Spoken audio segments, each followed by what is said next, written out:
அட என்னங்க சொல்றீங்க? முயலோட ரத்தத்திலிருந்து உருவாக்குற இந்த ஹேர் ஆயில நம்ம தலையில அப்ளை பண்ணோம்னா வழுக்கையா இருக்க தலையிலையும் கூட 7 நாள்லயே பேபி ஹேர் முளைக்குமா? அட நெசமா தாங்க சொல்றேன். இனிமே முடி கொட்டுதுங்கிற கவலையே உங்களுக்கு வேண்டாம். முயலோட ரத்தம் மட்டும் இல்லாம 10க்கும் மேல மூலிகை பொருட்களையும் சேர்த்து ஹேர் ஆயில உருவாக்கி அதுல 100% ரிசல்ட்டையும் கொடுத்து சோசியல் மீடியால செம்ம ட்ரெண்டிங்ல இருக்க கருடா ஹேர்பல்ஸ்க்கு தான் நாம இன்னைக்கு வந்திருக்கோம். இது என்னென்ன பிரச்சனை எல்லாம் ஷார்ட் அவுட் ஆகும் பண்ணு கேட்டீங்கன்னா, பொடுகு தொல்லை, முடி உதிர்வு, வழுக்கு விளையாட ஆரம்ப நிலையில் இருக்கிறவங்களுக்கு, அடுத்தது தாடி சரியா வளராதவங்களுக்கு, அடுத்து இந்த பிசிஓடி இஷ்யூனால, அதே மாதிரி போஸ்ட் பிரெக்னன்சி பிரச்சனைனால நல்ல முடி கொட்ட பிரச்சனை லேடிஸுக்கும் தாராளமாக யூஸ் பண்ணலாம். தொடர்ந்து 3 மாசம் யூஸ் பண்ணால் போதுமானது. அதுக்கப்புறம் இதை நிறுத்திட்டு அவங்க நார்மலாக இருக்க தேங்காய்க்கே போய்க்கலாம். எந்த ஆயில் யூஸ் பண்ணுறாங்களோ அதுக்கே போய்க்கலாம்.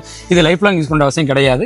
இது என்னன்னா கம்ப்ளீட் நேச்சர் தாங்க. இது எந்த ஒரு கெமிக்கலும் கிடையாது, அதே சமயம் எந்த ஒரு சைட் எஃபெக்டும் கிடையாதுங்க. நம்ம பவானி டு மேட்டூர் மெயின் ரோட்ல சிங்கம்பேட்டை வில்லேஜில் தான் நம்மளோட Garuda rabbit hair oil farm இருக்குங்க. டிஸ்கிரிப்ஷன் நம்பர் கொடுத்துறாங்க. அந்த நம்பருக்கு அவங்க ஃபோன் பண்ணி சொல்லும் பொழுது அவங்களுக்கு நம்ம ஹோம் டெலிவரி பண்ணிடலாம். கொரியருக்கு அடிஷனல் சார்ஜபிள் கிடையாது, ஃப்ரீ ஷிப்பிங் தான் பண்ணிட்டு இருக்கோம். கருடா ஹேர்பல்ஸ்ங்கிற இவங்களோட பேரை வச்சு பை ஒன் கெட் ஒன் ஆஃபர்ல ரேபிட் ஆயில் கொடுக்குறோம்னு சொல்லி ஒரு சில பேர் பண்ணிட்டு இருக்காங்க. ஆனா நீங்க அதெல்லாம் ட்ரஸ்ட் பண்ணாம ஸ்கிரீன்ல தெரிய நம்பரை மட்டும் கான்டாக்ட் பண்ணீங்கனாலே போதும், ஆயில் உங்க வீடு தேடி வந்துரும்.